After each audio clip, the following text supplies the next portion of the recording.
Ronnie, I was going to say to you, it looks like Camp Beagle is really taking off with hundreds and hundreds of protesters going there now. What do you think about it? Well, yes, I mean that's it. It's a phenomena, isn't it? Camp Beagle. I mean, there may be people watching that haven't heard of Camp Beagle and haven't heard about the campaign to free the MBR Beagles. So perhaps I better say a little bit about kind of what that is.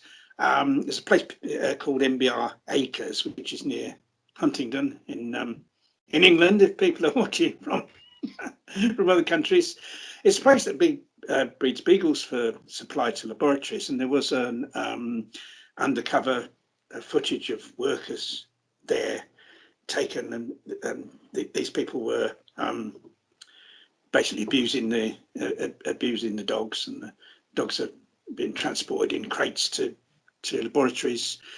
And then a big campaign started. People started going demonstrating outside. I think some celebrities kind of got involved in it, and it got in the papers, and it became a big campaign with a permanent camp there. And sometimes, yes, there are hundreds of people, and it seems to be ongoing. I mean, there's been a number of occasions where the police have had to escort the vans out of the place that are taking the beagles to the laboratories, and people have been arrested. That they've tried to take out injunctions to. There's some ongoing court cases to try and bar people from going there or limit what people are doing and that kind of thing. But it's been on a long time, though, hasn't it, Ronnie? Yeah, it's been going on. I think it's been going on a few months now. Yes, and it seems to kind of be something that's where the momentum of it is continuing. Where people are continuing to go there. I mean, I think there are people that go there regularly, and there are people that go there every so often, and people basically go from all over the country. Animal rights campaigners go from How all long over have the they country. been using dogs there? I think I think probably many years. Many years. It's a company called Marshall BioResources or something. And I think they may have places all over the world. I think they've certainly got places in America, and I think they've got other places in the UK as well. And I think they've been breeding beagles there for quite some time, but it's something that's kind of only fairly recently come to light, with the undercover footage and everything that's happened. But it's something. I mean, it's somewhere. I'd very much like to go, to spend some time there myself. Louise and I haven't gone really because of the COVID situation, because she's, her chest problems make her vulnerable to that, and so we've sort of refrained from going. But we have supported the campaign in other ways, financially, and well, we gave some food at the beginning, but I don't think they have any problems getting food, because I think local people, veggies go, and there's always a vegan caterers going along. They do their own catering, and local people as well, I think, take them food. So I don't think that they've got any shortage of food. But we've helped people with travelling expenses who wanted to go there and things like that. But I think I kind of think there's sort of pros and cons of the whole thing. I mean, maybe that's not the right way to say it, but there's kind of, there's a discussion to be had, I think, about the kind of overall effectiveness of it, because it's something that's kind of sort of taken movement by storm, and I can't remember anything really like this since the Shack campaign. The Shack campaign was a big thing that loads of people in the movement got behind and everything, and once again that was animal experiments. I can't remember anything since Shack that's like this, and it's something that's it's everywhere. It's everywhere on social media, and it's a big thing that's everyone's talking about, and it's something that people are being swept along with, like they were swept along with by Shack. And I think sometimes you've got to say, kind of, hey, let's kind of just like talk about this and think about this, rather by being just caught up in it. It doesn't mean that it's a bad thing, and it's not, in many ways, a very positive thing. But I think it's something that we kind of, it's important to discuss and important to analyse. Do you think that this sort of action? I mean, my feeling has always been for direct action, but I won't go down that avenue. But without direct action, with just protest, and one of the most important things is the cost of policing something like this, which is going to be a deciding factor on how successful it is. Do you think that it's time well spent? Well, you see, I think that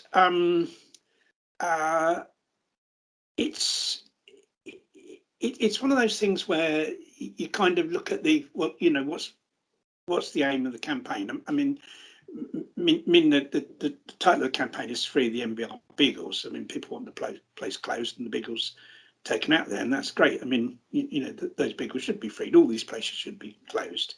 They shouldn't exist in the first place, and not just Beagles, but all the different animals that are bred for animal experiments. The whole thing shouldn't exist at all.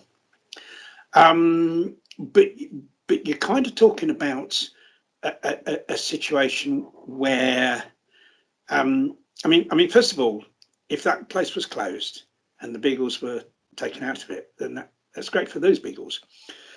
But while the demand still exists, while experiments are still going on and laboratories are demanding Beagles or any animals for those experiments, those animals will be supplied from somewhere. And so the experiments will continue.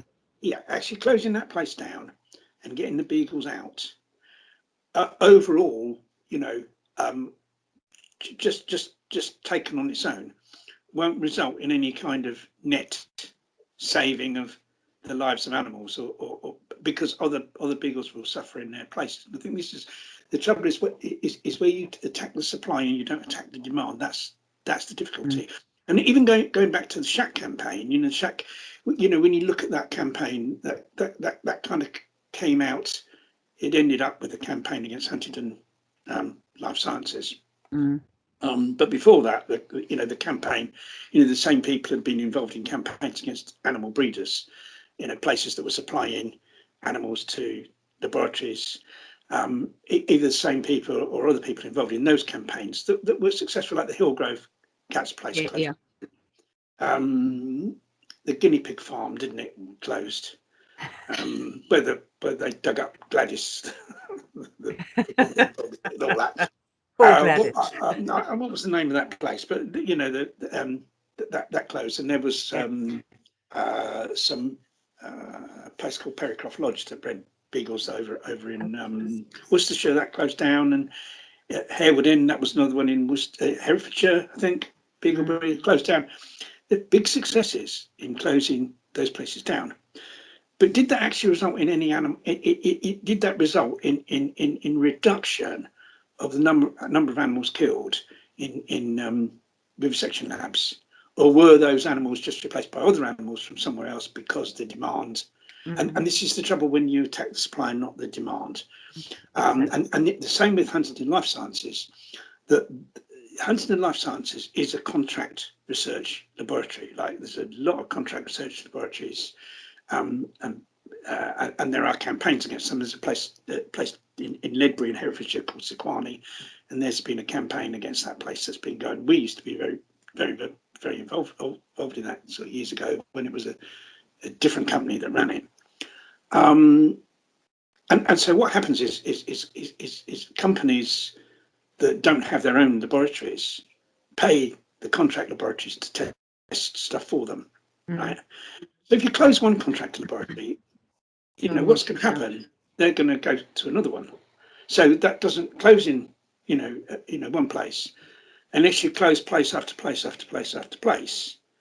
And I suppose, that may well be a plan, but of course you can't, because what happens in that situation, that happened with Shack, is of course the state, when you've got a government that is pro big business, that is pro animal experimentation, they're not going to let people get away with that, and so that measures were brought in to eventually crush that campaign.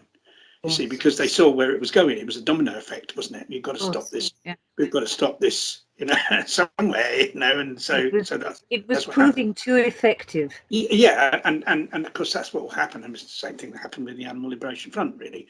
And so this is the difficulty, that where you attack supply and not demand, have got problems, because you're not going deep enough. You've got to look at, why is this happening? Why are those animals being bred? The reason they're being bred is because we've got animal experimentation. So you've got to attack the animal experimentation. Why have we got animal experimentation? We've got animal experimentation because of speciesism and because of human supremacism. So you've got to attack that. You've got to go deeper. It's a campaign that isn't going to the foundations. It's somewhere above that. But that doesn't necessarily mean, but that doesn't necessarily mean that it kind of isn't going to work in some way. Because you see, I think with the Shack campaign, although the Shack campaign didn't close HLS, and HLS still, I think it might be operating under a different name now, but it's still operating. I think that it almost certainly had the effect of reducing the number of animal experiments, because although the target, there was a specific target, I think the ripples of that spread out. The ripples of that spread out throughout the industry. Yeah, to others. And the kind of tension that produces, and maybe even the fear amongst animal experimenters and all that, has an overall effect of reducing animal experiments across the board. And also, although Huntingdon Life Sciences didn't close, the Shack campaign wasn't successful in its main objective, I think that it did succeed. It makes some change. I think we'd have more animal experiments now if it weren't for that camp. And I think it's the same with the ALF. I mean, the ALF succeeded in closing down particular laboratories, and we closed down some contract testing laboratories. I know it's a tricky thing to say, Ronnie, but in my mind, and really, I suppose I shouldn't publicise what goes on in my mind, but I certainly wouldn't want to publicise what goes on in mine, Wenda, but there we are. But when I think about it, and I think maybe there should be like a 5-pronged attack where people are given information, the general public should be given information. As always, there's always been information out about animal testing and these laboratories. And I think where the ALF was so powerful and so good at bringing around change was that there became a point where, through ALF action, that the scientists were fearful. They actually had to appraise what they were doing. And the facts came out through this action, so that the public were more aware of the facts. And I think at the moment, only from talking to people who are not vegan, who are not animal rights activists, where they say, oh, you should take the puppies out of those horrible places, but they will not focus down on what goes on in the labs that actually want these dogs to experiment on. They don't want to know the horrible side of it, but they don't want the dogs to be used, if that makes sense. So we have to actually, once again, going back like 40 years, we have to start making sure that people are aware of what goes on in laboratories. And it's useless. It doesn't benefit humans. We all know that. What do you think about that? Well, yeah, I mean, I think these things do create public awareness, and I think that's important. I think there's been a kind of, obviously, animal experimentation hasn't had the publicity that it used to have. At one time, it was a really hot topic. There's a lot of publicity about it. The ALF, a lot of the ALF actions were against companies involved one way or another in animal experimentation. That created a lot of publicity. It kind of made people aware that these experiments, I mean, often the publicity wasn't almost always it wasn't sympathetic to the activists. But it did make people aware, oh, these experiments are going on, and so people would have that sort of basic level of awareness.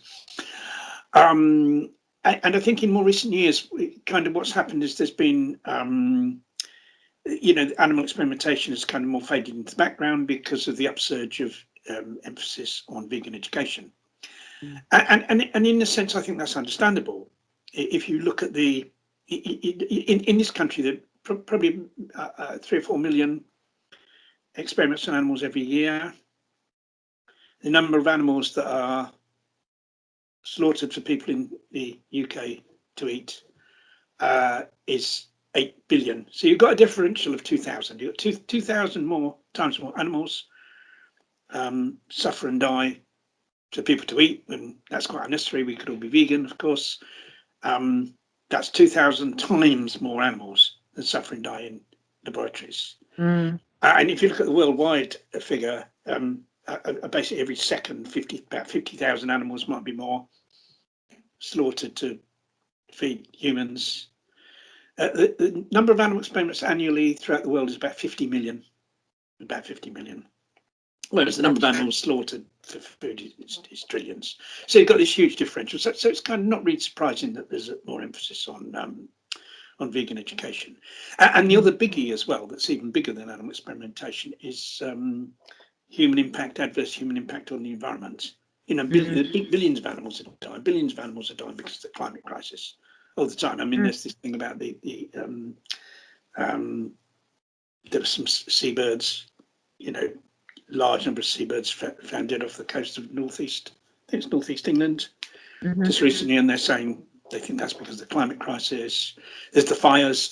Just think of in Australia, in parts of Europe, in the USA. Think of the billions of animals those are wiping out. And so once again, that's a huge area, and that's approaching the consumption of animals for food, and to a large extent, of course, that's caused by by animal agriculture and industrialized fishing. The climate crisis is caused by those things to a very large extent, and then that's impacting on wild animals.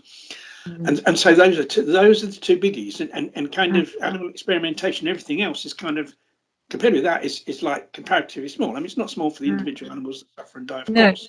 But so it's kind of not really surprising that the emphasis, once people become more aware of those things. But for many years, nobody campaigned. Nobody campaigned for veganism. Everything went very, very quiet for at least 10 or 12 years. Animal rights people, animal liberationists didn't consider the protecting the environment to be an animal liberation issue. And in fact, it's a major animal liberation issue that we should be all involved in.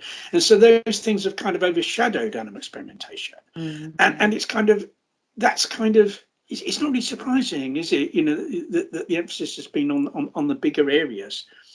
But but nevertheless, I think it's important that people are made aware of experiments on animals. This is still a huge number of animals that are suffering and dying, and these experiments, to a very large extent, are absolutely horrendous. And so it's kind of good that people are aware of that. But you see, I think that kind of just awareness isn't enough. It's not enough just to know. Oh, I know about that. What you got to know about is what you can do about it. What can you do about it? And I think this is another area where it's a kind of more difficult campaign, because you see, with the food industry, you can say to people, look, go vegan, or adopt a vegan diet, and like, that's easy now, isn't it? It's easy. It's a doddle. It's falling off a log now compared with when we have to kind of grey soya milk. Yeah, crisp sandwiches and stuff. Just like now it's like the heaven, isn't it? Why can't anyone be vegan? What's the matter with you? It's very easy. Or when we consume a vegan diet, it's not quite the same as being vegan. Veganism is a philosophy of animal liberation. It's not a diet, of course. Diet's a big part of it. And so of course it's easy, and immediately if somebody becomes vegan, that cuts demand for over 100 animals a year. For every vegan, you can say, theoretically, at least over 100 animals a year no longer suffer and are slaughtered because somebody's vegan. And you think, how many years do people live? And that's 100 year on year on year on. May I just ask you something? Yeah, Ronnie? yeah. People become vegan in a dietary manner. I find new vegans, neo-vegans these days. I've always thought as people change their diet, their minds will open and they will be more and more aware of changing their lifestyle so that we can avoid animal testing, we can avoid any animal abuse for things that we wear, things that ladies put on their faces and their eyes and their lips and everything else and in their baths. And men likewise these days, because it's not just a female thing anymore using cosmetics or toiletries or whatever.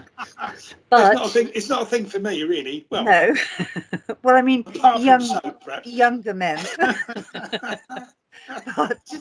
but you know, it seems to me that it's in the main, the old diehards are at Camp Beagle. Yes. And the young ones, those that eat plant-based, for want of a better expression, they're not giving up their free time. Yeah. They're not phoning around and saying, or emailing around and saying, what can we do? How can we work with everybody else to bring about change? How can we, after all these years, you lost your liberty 40 years ago for this very reason.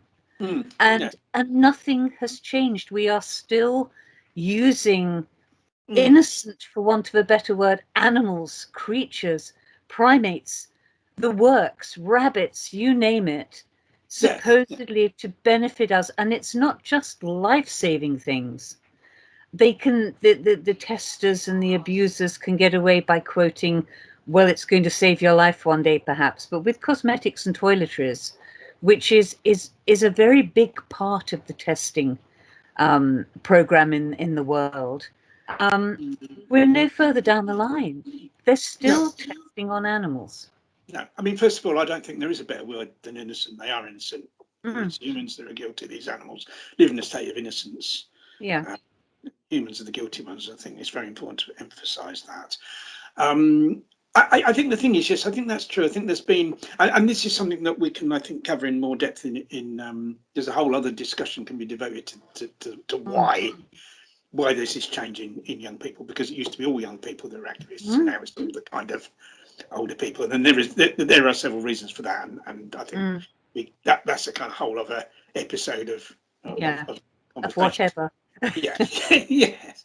But you see, I think that this is where vegan education really comes in, because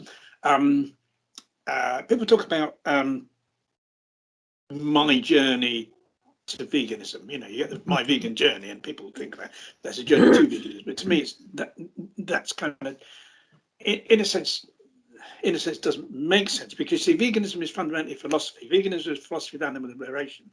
It's a view that animals should not be oppressed or exploited by humans. It's a view that humans aren't superior to other animals, and that that we shouldn't use them, we shouldn't abuse them, we shouldn't oppress them. Once somebody kind of accepts that, they've accepted the philosophy of veganism, and the other part of being vegan is trying to put that trying to put that philosophy into your life. In other words, it's accepting that philosophy and then go on to say, well, how can I, as best as I can, live according to that philosophy? You see, but the philosophy, in a sense, comes first. It's not about diet. It's about, the diet comes because of philosophy. The diet comes because you're saying, I don't want to be involved in suppression of other animals. So I'm not going to, I'm not going to buy stuff that comes from that. I'm not going to eat that. I'm not going to wear that. I'm not going to put that on me. I'm going to avoid that. And I think also an important part of veganism, I don't think it's just passive. I think true veganism demands action. I think true veganism demands that people get involved in spreading the vegan message, right, as well. But you see, so that's kind of what it is. And kind of once someone accepts that, right, I'm opposed to the oppression of other animals by humans, and I'm going to live up to that. That's kind of where the vegan journey becomes, because then you kind of learn how you can do that. You know, for every, you know, I'm still finding out about things. Oh, I didn't know that, and I'm not going to buy that anymore. You know, well, I'm not going to go there anymore because I found out something about that bloody thing. You know, and I didn't know. We're always learning. You know, especially sort of on environmental things and how those impact animals, and you need to avoid that and try and put your money somewhere else and all that. And I think you know the activism is part of that, to educate people that really to be truly vegan, you need to be active. You know, because otherwise you're just being neutral. Because like we shouldn't be doing these things to animals anyway. We shouldn't be doing those things anymore. We should be going out and mugging an elderly person or abusing the child. You know, these are things we shouldn't do anyway. So like you're nothing special really. You're just not being bad. But to be good and to be positive, you've got to actively campaign and you've got to do active stuff. So there's that. But I think once we kind of get people to kind of adopt a vegan diet, then that's you don't stop the education. The education you don't say, "Oh, I've educated that person to be vegan, job done, brilliant." No. That's the beginning. That is just the first step, and then you say, "Okay, right, you know, you've adopted that diet, right? Like the next thing to do is like come and get active, and let's get other people, because no good just you, while other people are still, you know, contribute to animal oppression. They've got to be made vegan as well. So you need to be an activist, and I think you have to carry on.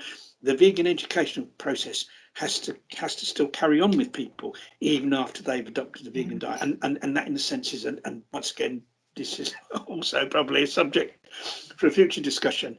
This is very much down to local activism and local vegan groups, I think.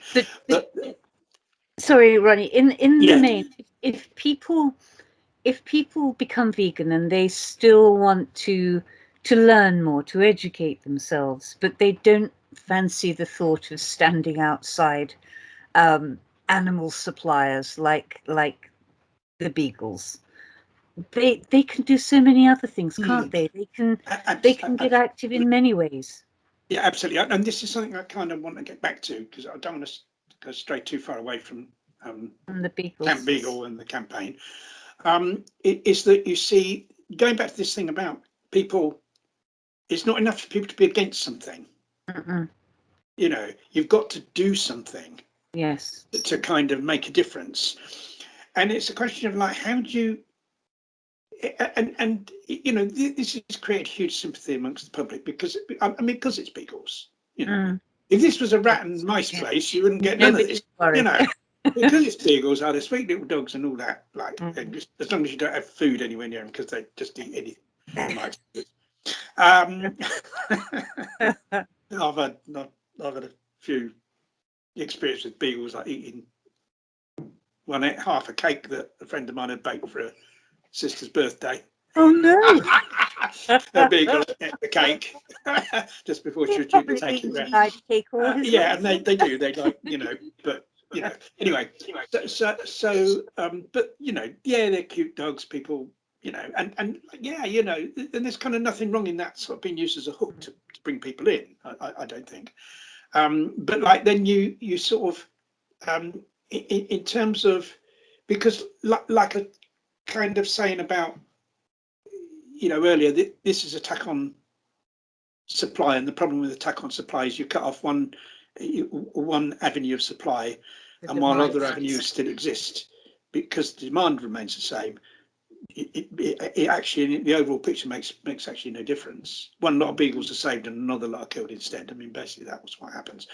But if you can have a more generalised effect through that campaign, it can make a difference to the number of animals that are killed. And I think this is where, you know, Camp Beagle can, you know, play a big part.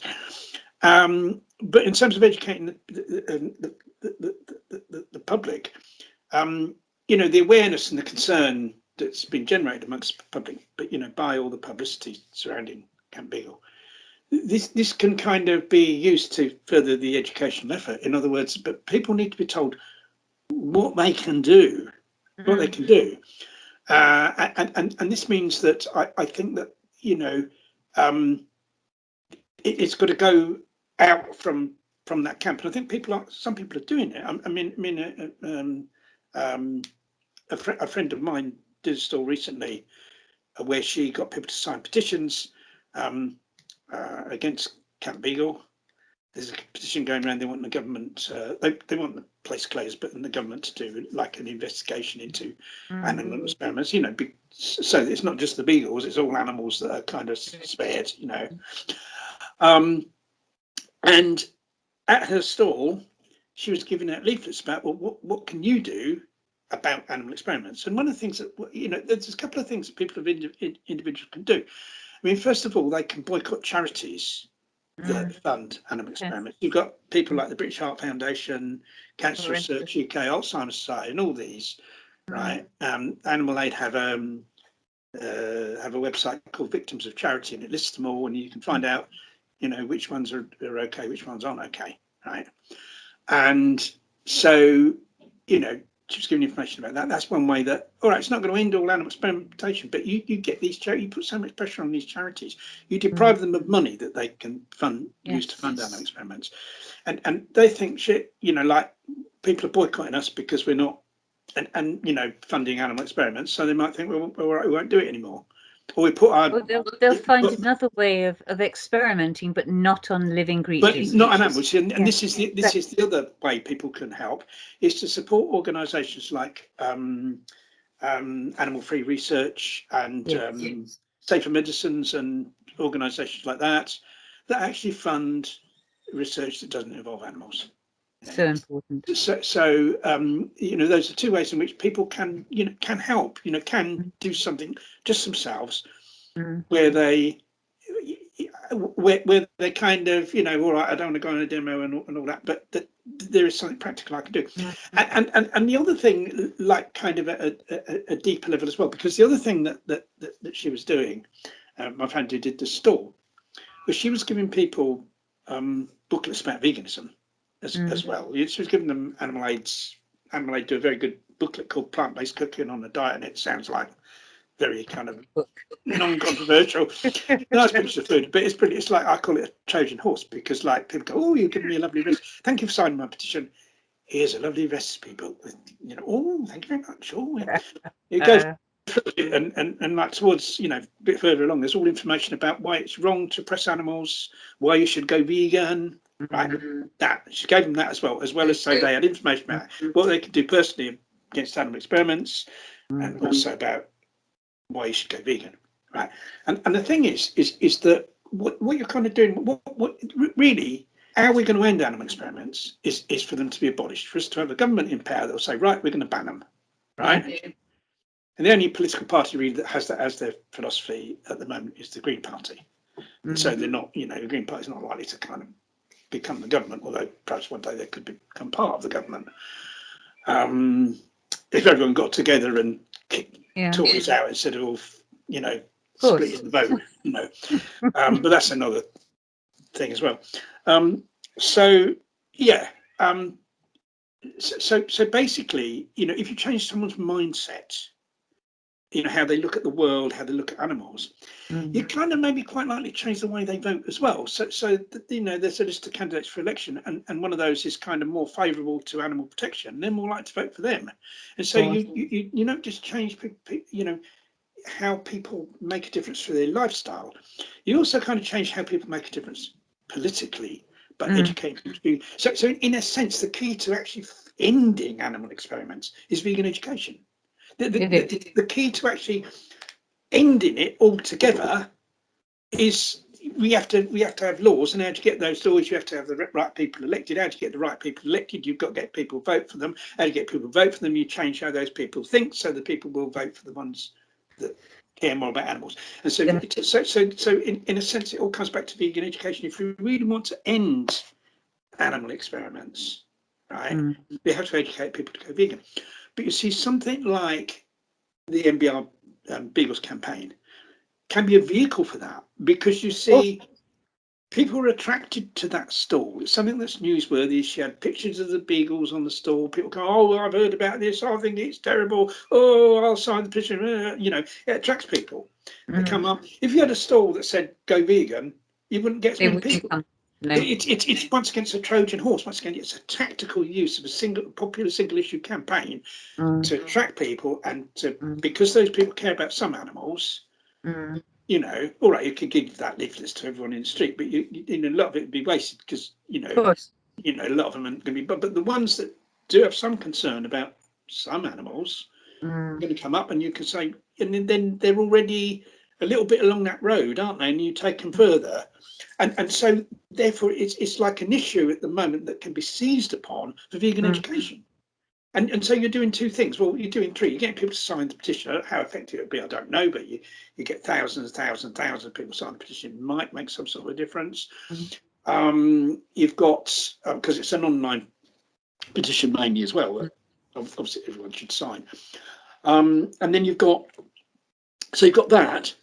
Then you've got information to people about what you can do in your own life to try and, combat animal experimentation, right? And the third thing is, well, you can go vegan, and so that changes people at an even more fundamental level, including the way they behave politically.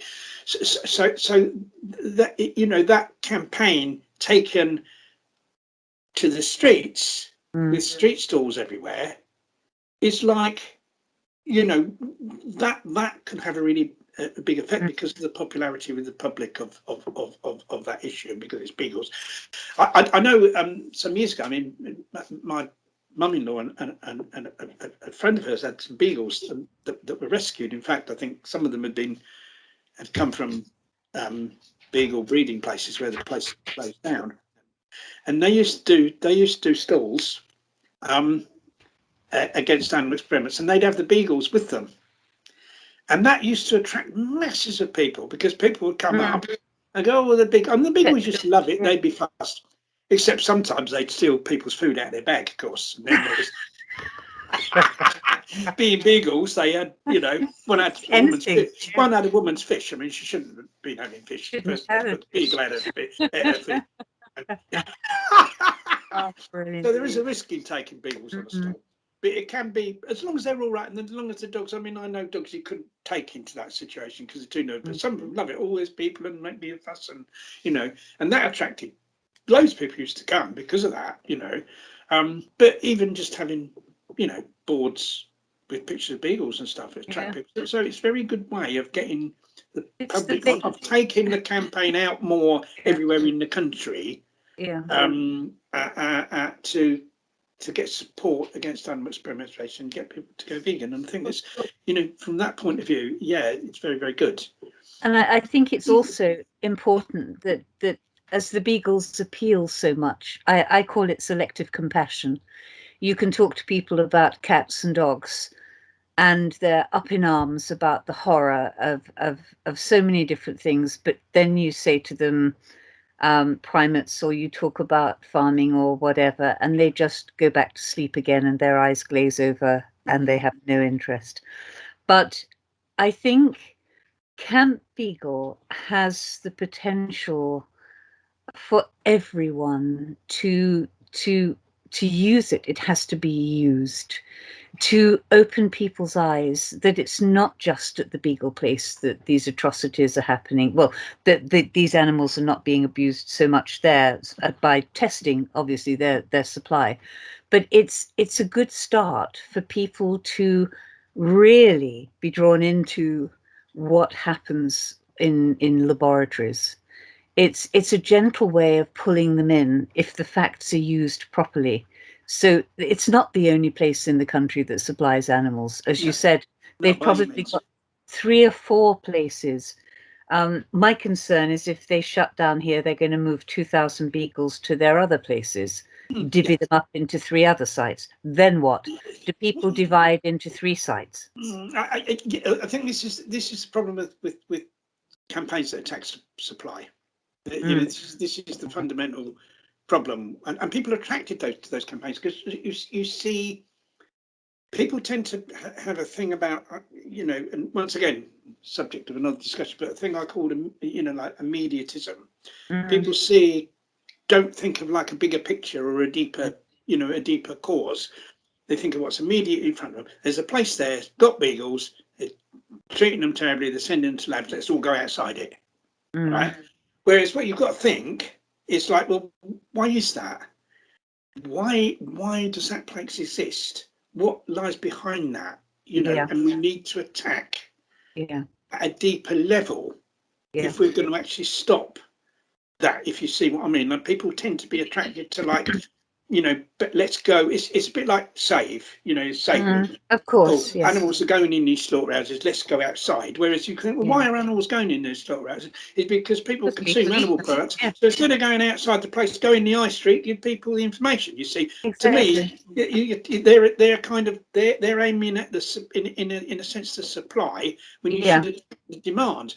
But once again, that can be used. The attack on the supply can be used as an attack on the demand. Like I said with Camp Beagle, all the publicity and all that can kind of be used to get people to, do what they can against animal experiments, to get people to go vegan.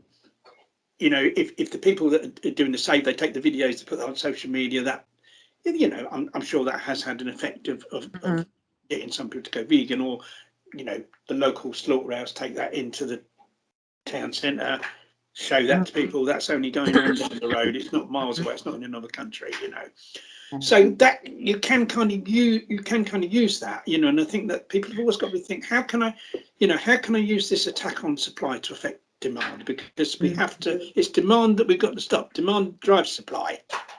Yeah. And demand is at a deeper level, and you've got to stop that. And so it's really important to where there are campaigns on that attack supply, we've got to think, well, how can we, get something out of that, but that will attack demand, because you have to attack demand, because it's demand that drives it, right? And I think the Camp Beagle thing can do that, and kind of people are already doing it. But another possible kind of negative aspect, I think, or something to be, I don't say negative necessarily, but something to be concerned about, kind of with Camp Beagle, and it was same with Shag. It's kind of what happens is it's kind of, people are attracted to it because, like, people like to go where loads of other people are. Oh, there's loads of people going there, let's all go there. So I'm not like that. I don't like crowds of people. I'd rather do something with 2 or 3 people, and exactly. Oh my God, and that doesn't attract me. But I'm not. I don't say I'm not normal. Oh, probably I'm not normal. It must be normal anyway. but I'm not usual. People want, in a big crowd, and oh God, you don't have to keep it expected. Yeah. You see, and I've always been. That's probably why I was attracted to the ALF, because there's a few of us sneaking around in the night rather than the big crowd of people. I like that. I was going to say to you, Ronnie. I mean. And I was trying to work out how to put it politely without offending you in any way. In your physically active years. No, we don't. Are we talking about a different subject now, Wenda? Are we still on animals? No. Are we still on animals? You don't want the full SP then? No, full SP. Because people would definitely watch the video. I was going to say that in your physically active years, I've been talking to Louise, you see. We have quiet conversations. And when I was physically active campaigning for the animals. That's it. Liberation. Your liberation days. Liberation days. Yeah. How would you have tackled this? You would have gone straight. I mean, I'm not saying we'd have gone. We did. For demand. You did go straight for demand. No, we went. Well, it's kind of the ALF was an attack on supply, really. The ALF was a direct attack on the people that oppressed animals. The public weren't involved in it. The public read a few things in the newspaper that were particularly educational, because a lot of the articles were like that we were maniacs and stuff. Propaganda. But we weren't really bothered about the public. We just thought that we could just put these places out of business, and like some of them we did. Exactly. But I think the overall effect, you see, it was a generalised effect. You see, and that with I mean, in the UK, the 2 main areas of success of the ALF were the animal experimentation and the fur trade. And with animal experiments, we closed places down. But I don't think closing those places down spared any animals. No. because, like, they were either animal suppliers or they were contract labs. Yeah. So basically, the supply would have come from somewhere else, and the people contracting experiments would have chosen another contract lab that was still open, right? Right. And the only way to really work is if you did so many, but the state isn't going to let you do that, and they didn't. It is naivety in the extreme to think that we could kind of roll over with a lot of them, and that's not going to happen. But like you're young, then you think that you carry the world before you, and that you're on a roll, and we were, for. But you did a lot, Ronnie. You did a lot to open people's eyes. I mean, I wasn't incredibly young then, but I was young, and even to people like me who came from a, in inverted commas, normal background, the normal family who had an abnormal child. But bit like mine. You made like me my mum and think, dad, probably. Yeah, exactly. they could have commiserated with each other, but you and actions in your time made me think and made me consider what was going on. Yeah. And I think I wasn't the only one. And then obviously other people came after you, and the ALF expanded, and people were doing their own thing and claiming ALF activity. And I know we've lost that today. I know society makes it impossible for those things to happen. But there has to be more. There has to be more than protest. There has to be more. You see, what I'd say is that, I mean, obviously there's reasons why the ALF went into decline, and that's the subject of another discussion. And do that, and lots of different reasons, actually, a whole variety of different things kind of coming together that's led to that. But yeah, you see, but kind of, I think that we generated more activists. We had young people coming along. They were made aware I want to get involved. I want to do that. I want to be something that young people ain't nearly so much like that now, but they kind of were then. It was different, different time, and everything. But you see, where the ALF was successful against vivisection, like the number of animal experiments went down massively during the time that the ALF was, active. In the mid-70s, the number of animal experiments was, in the UK, about over 6 million, and there was legislation brought in, I think, in '86 that might have made a little bit of difference in reducing animal experiments. But between those two times, anyway, the number of animal experiments went down from over 6 million down to 3 million. There were no laws or anything like that to curb vivisection, and the only explanation is the ALF.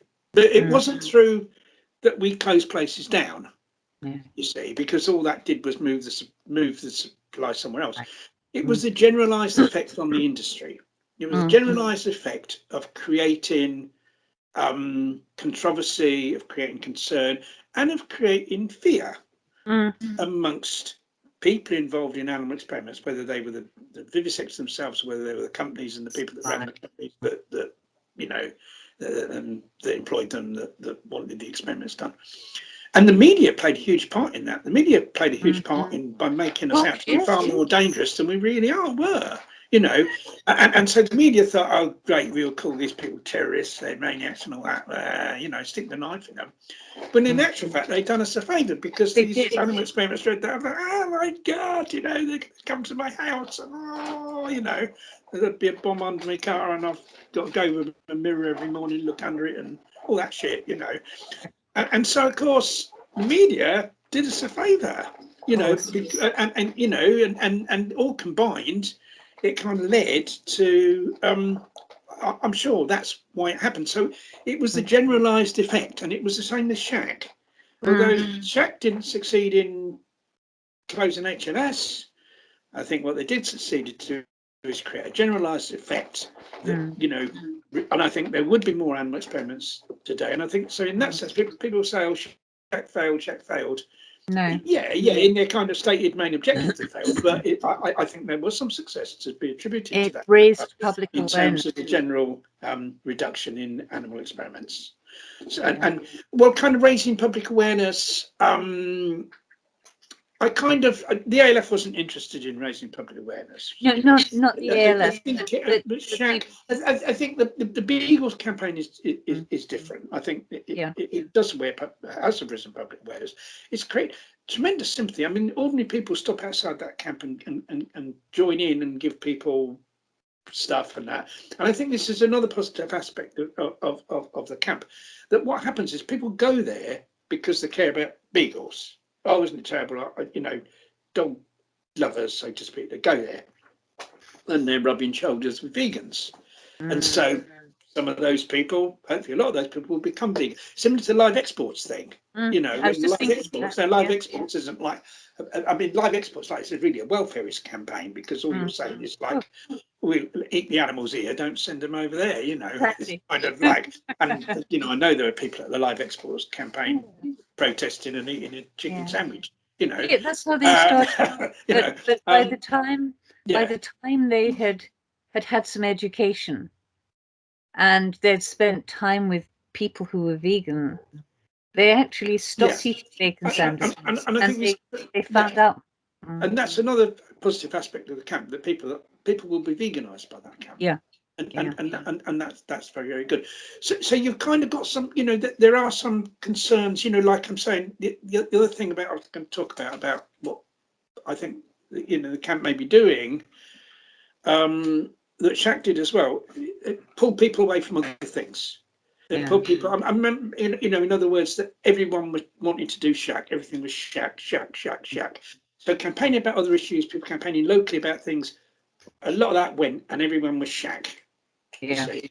And even like, I remember going to see one of the sort of main Shaq organisers in prison, and she actually said that. She said, yes, that we did do that. That was a negative aspect of our campaign. That everyone's mind was taken off other things, and all that. And I think, in a sense, there is a danger of that with Camp Beagle, because what's really important is that we educate people in local areas. I think it's really, really important that we educate as many people as possible to become vegan.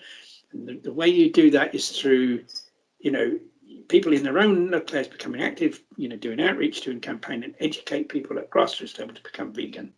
Really, all vegans should be educators. All vegans should be vegan campaigners. It's really, really important, as much as we can. And like, if people are like going off to, the camp all the time, they're not doing stuff in the local areas, not educating things in their local areas, and so it does pull people away from that. And that's a very important. Way of, if we're going to really end vivisection, you have to educate people to go vegan, because, like I said earlier, you've got to change the whole mindset of people. You've got to change the way people behave politically. If we ever want the government, in power in this country, it's going to end animal experimentation. So you've got that local education.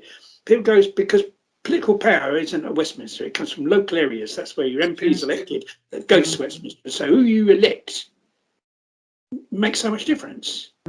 Because what's happened is loads of people have elected idiots, and they've gone, and then you've got an idiot government like we've got. But it's because people voted for those fuckers. That's why. It's down to ordinary people, and their stupid ideas, where they've been brainwashed and they've not been educated, to think properly. They voted for some Tory, and then they go and they're all together, and we've got the nightmare scenario we got now. And so the only way to change that is educate people. But you see, but on the other hand, the two things can be combined. I think that really, people going to the camp should be encouraged. It's great that you're here and brilliant and everything, but like, there's more than this. Yes. As well as coming here, back in your own area, do outreach yourself, or organise outreach. Educate people in your own area, and you can combine the outreach with educating people about the animal experiments. If the animal experiments is like your kind of, some people it's their big thing, it's what gets people, some people are really into the animal experiments, aren't they? Like, I mean, that's fine, everyone, different people have got their things that really kind of get them, but combine veganism with that, use that, like, My friend did the stalls, give the vegan information. She didn't even talk to people about veganism. She didn't need to. He signed the petition. Oh, isn't it terrible? Here's some information what you can do. Here's a lovely book. Didn't have to talk to people. Give them the book. They look at the book, and that's where they get the information. And like we need to be doing that. And so, I'm not saying to people that not go to the camp, but I'm saying as well as that, Combine. your local area, and I think that's the way, and it's a kind of place where there's talks. People give talks at the camp, do they? And I think this would be, if I went there, that's what I'd be doing in my talk. To say, well, this is great, but like think about veganizing people, because that's really important. I mean, that's the same talk I give everywhere, really. To be honest, people, I might as well just do a recording and not play that, not go there. But yes, and I think that I think it's kind of my attitude to it. This is a great thing, but let's make it greater. This is a great thing. People have sort of become mobilised, become motivated, and I think a lot of the reason why that's I think kind of one of the reasons that's happened, like I said, that people kind of try. It's like a magnetic force. The more people you get at a thing, the more other people will come, because people like to gather in huge numbers for some lunatic reason that I don't understand, but they do. What I've got to do is the little cat that we're looking after. She's a beautiful cat, but she's got the arse of Beelzebub, and she done a shit. She did a shit in the tray, and I've just got to get a joystick now and light it. I think we got more joysticks in this house than a Buddhist temple.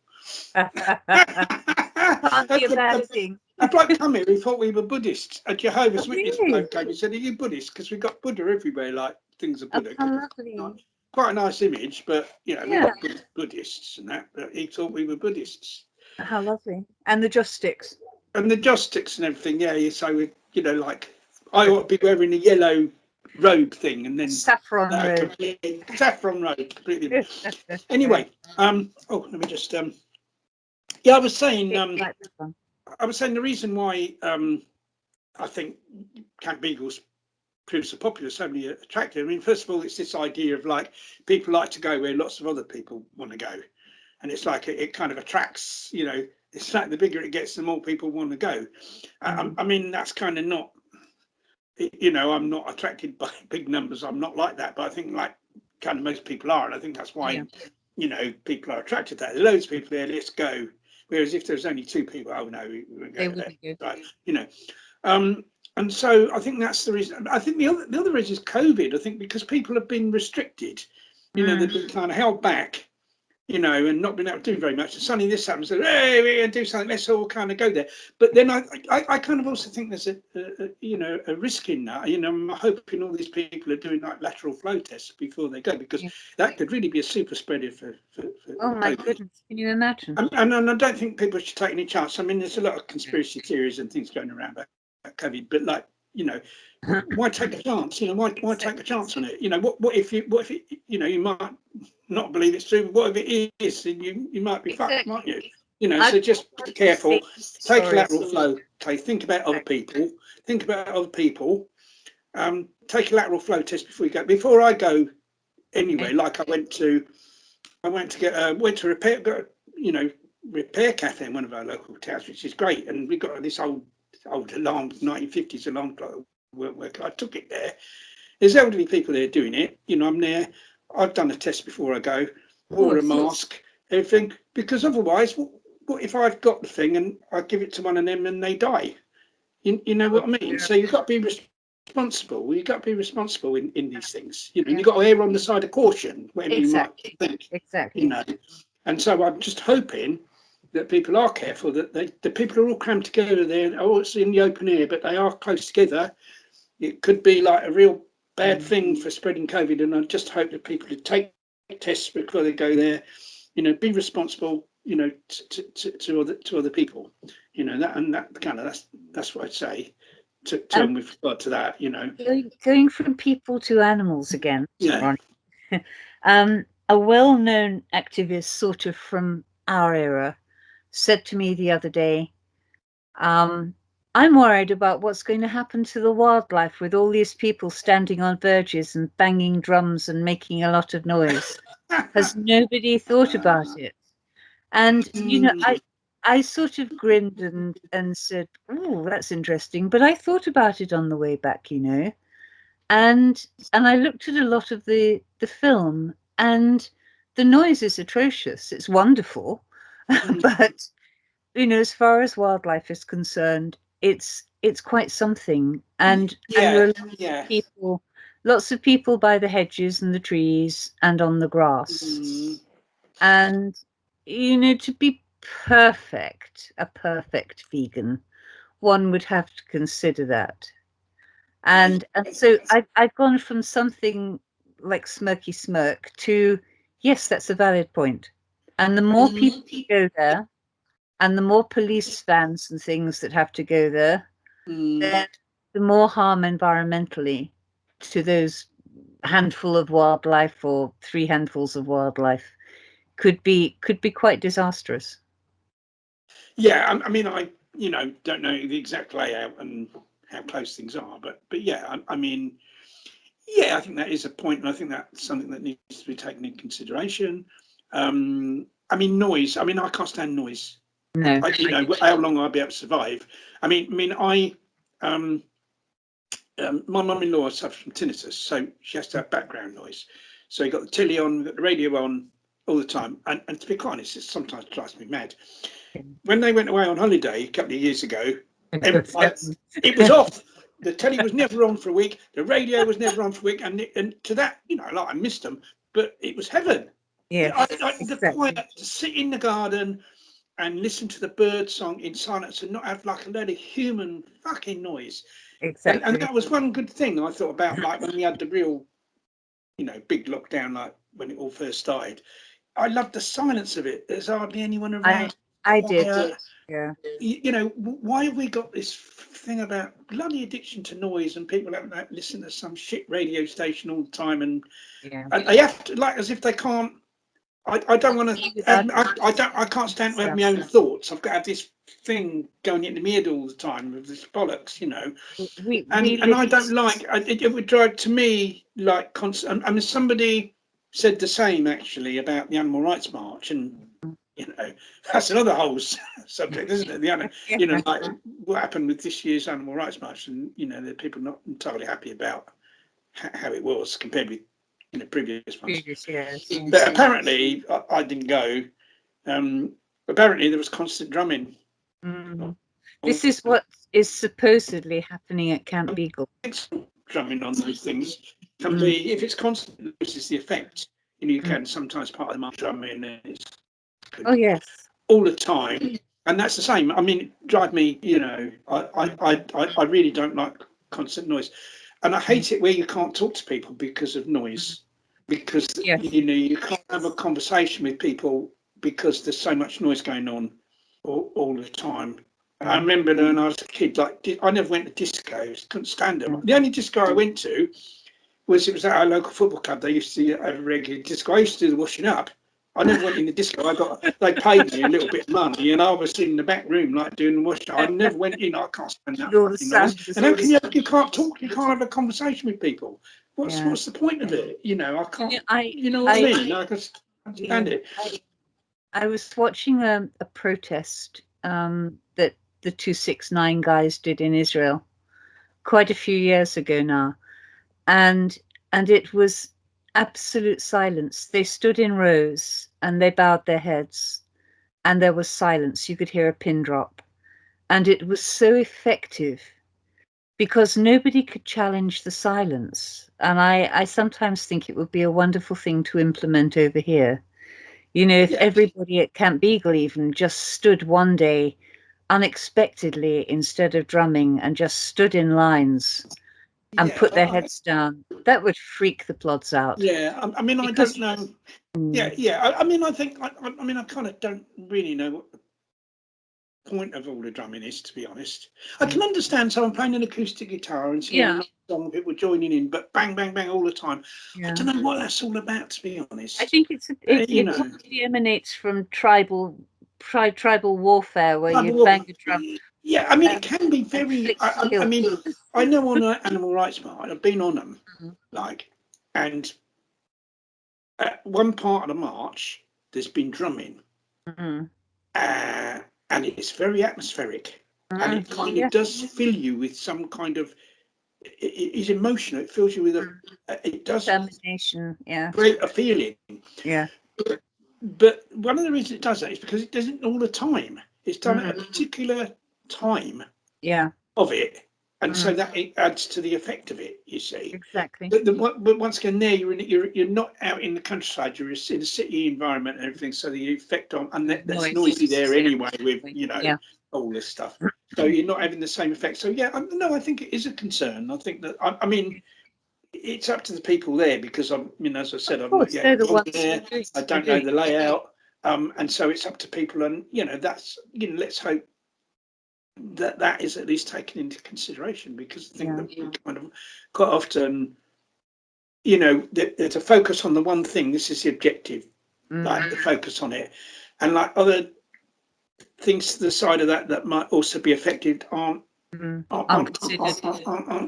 considered, and I think we have to kind of think, consider all animals. Have to consider all animals in what we do, and noise is like can be very can be very harmful to wildlife. But as I say, overall. It's a very positive thing. It's something I think can be made, as I've said, can be made more positive. Yeah. People take this to local areas, use it to educate people about what they can do about animal experiments, educate people to go vegan. And so it's a positive thing that where the positivity of it can be increased. Some people are doing all that already. Hopefully, like more people do that. I think it can bring people into the movement. Live Exports campaign brought some very, very good people into the movement. Oh yes, my goodness. Some excellent people into the movement, and hopefully this would do the same. That we'll have some, great people that started off by caring about beagles and end up being like, full out campaigners for liberation, and beagles. And so it is a positive thing, and hopefully it can be, made even more positive, and hopefully. It would at least result in a reduction in animal experiments, and hopefully, pave the way for them being ended altogether. That's got to be the aim of it. It's got to go beyond. Yes. We have to focus on an end where we actually rise above this feeling of our right to abuse everything that's not human, as well as some other humans. I think so. And I mean, this is where. You've got to change the whole mindset and the whole culture of society, really. Or you're not going to change everyone, but you've got to change enough people. Those people are the ones that call the shots, and the other ones have to. Yeah, I just have to go along with it. I mean, like if someone's died in the heart, died in the wood, racist, you're never going to stop them being racist, but you can stop them acting on that.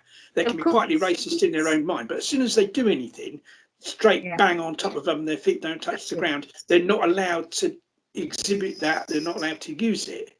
You see, and to me, that's the same with the oppression of animals. That some people might always be speciesist, but they're not allowed to act on that. They're not allowed to bring that to bear. They have to eat vegan because that's all there is. And you've got to do that. You know what I mean? Or you've got to do that. There isn't any animal products, so you've got to do that, or starve maybe. You don't want to do that, and you can't. So you can't. It don't make. It doesn't have any effect what your private view is, and so we have to create a situation where we're in the ascendancy. We're the people that call the shots. Once again, this is another whole discussion. We've touched on quite a few things that subject to future discussions. Otherwise, we'd be like still on for the rest of our lives. I realise that. But good luck, good luck to the people at Camp Beagle. It's wonderful to see this, sort of energisation of the movement that's being created by it. Yeah, but that energy. Let's kind of, energy is great, but you've got to use that energy like in the right way. It's like a fuel. A fuel has been generated, but like that fuel needs to be used to power things in the right direction. And so hopefully like this energy will be used, you know, in a way that's going to take things sort of forward across the board, and will take things forward at a fundamental level, because we have to change things like at a very fundamental level, and challenge the reasons why you've got these bloody places in the first place. And why they're legal. Until we challenge that, you're always going to have those places. That's true. Because all the time that it's classed as a legal trade, that is providing animals for research, nothing's going to change. It has to be an illegal. It's got to be made. It's got to be made illegal. You see, exactly. And it's like kind of on the way to being made illegal. You can reduce it. You know, if you get people not putting money into these charities, if you get you know, these methods being adopted that experimenters can switch to, or companies can use instead of experiments. And all the time you're reducing the animal experiment. That's great, because animals are spared through that. Of course. But to abolish it altogether, and to totally end it, you've got to abolish it altogether, really. Got to. You need government action, you need the right people in government, and you need people to vote them in, and you need those. So you've got to change it all comes down to changing ordinary people. But this can be used, you know, to do that, you know, and it's a very good way. And we need to kind of think, well, look, how do we build on this, really? That's the thing. It's got to be built on. It can't just be wasted, because the momentum it's been a long time. The momentum that this has created needs to be used, you know, as much as possible. That, you know, the movement is everything it can out of the momentum that's been created by this. Exactly. And then it goes far beyond just being a camp outside one place in, you know, in Cambridgeshire. It goes. It touches everywhere. Have ripple effects throughout the country and indeed throughout the world, because there's people interested in that camp. Well, it's worldwide. It's gone worldwide about this, you know. And so, you know, let's hope that happens, and just, you know, and, you know, total solidarity with the people there, and you know, you know, let's make sure that this is a really important building block to animal liberation.